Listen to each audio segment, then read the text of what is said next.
Hey guys, so the day has finally arrived and I'm pretty excited because I finally have a chance to experience the Ultraviolette F77 Mach 2.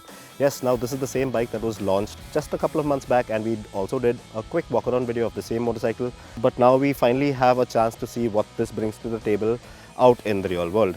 Now this is not the standard stock F77 model, this is the higher spec F77 Recon. The Mach 2 obviously, with the bigger battery pack and therefore better range. So let's see what this one has to offer.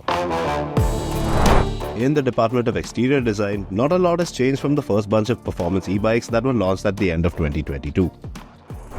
The Mach 2 gets some new colorways and new stickers on the front fork and panels that visually indicate that this is the more up-to-date version. In terms of underpinnings, everything remains the same as before. Ultraviolette have thankfully addressed some of the quality issues that we found with the older bike though. For instance, the charging point lid on the bike is now of metal construct, and they've changed its hinge and a couple of panels around the upper side of the tank section too. Now while the Mach 2 version of the F77 retains the same body language and basic design as the previous model, well, what still remains fascinating and really cool is the fact that you don't have any screws or bolts along the entire facade of the motorcycle, and that's really nice. The F77 was always a great looking motorcycle.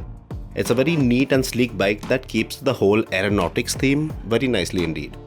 However, the real talking point about this Mach 2 version are the improvements to its tech and features. Now yes, the beauty of this updated F77 model really lies within, and that mainly has to do with the amount of features and tech that the bike now houses, because this motorcycle is now up on power, it's up on range, and of course you have stuff like traction control, different settings, you have hill hold, you have 9 levels of regenerative braking, something that the earlier model was really lacking, and of course you do get dual channel ABS and dynamic stability control, which functions the ABS and the regenerative braking to give you a more stabilized ride all throughout.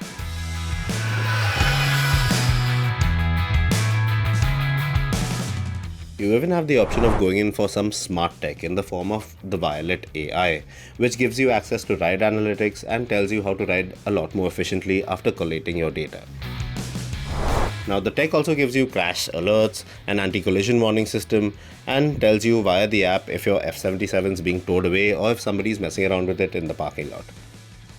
But for me, the best thing has to be the updated regenerative braking system. When I tested it out last monsoon in Mumbai, I found that the older bike, well, it was something that the bike was really in dire need of, because the system back then was quite inefficient, especially in the wet, where you'd want the regen system to function more or less on the lines of engine braking and bring the bike to a halt quicker and safer.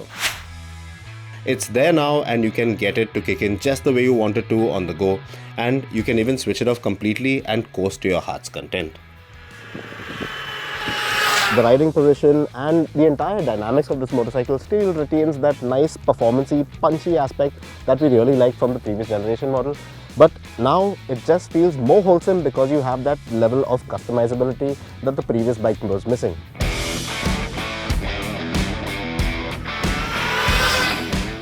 Yes, it's an electric bike that emphasizes on performance, so it's got to be fun and exciting, and that it very much is. But it still is a bit of a pain to ride at slow speeds because of the rather sporty rider triangle. There's always some weight on your palms. Also, I'm slightly disappointed that they haven't fixed the mirrors to be easier to adjust and fix in place. And this Recon, now it comes with a bigger 10.3 kWh battery as opposed to the smaller 7.1 kWh unit in the standard. So it weighs around 10 kgs heavier at 207 kilograms.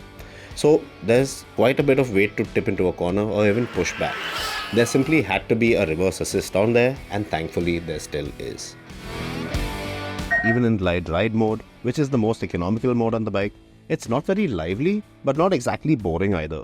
And you can't say the same for every two-wheeler electric currently out there. Now Ultraviolette have even upped the power by 1 kilowatt and managed to extend the range by around 20 clicks, which was always going to be a good thing. Combat and ballistic modes as before are still thoroughly enjoyable, and thanks to the rework regen, well, things have now gotten a lot safer. Now many of you might be wondering why Ultraviolette actually calling this one the Mach 2 when not a lot has changed in terms of design, the underpinnings, the battery, the chassis. It all remains the same as before.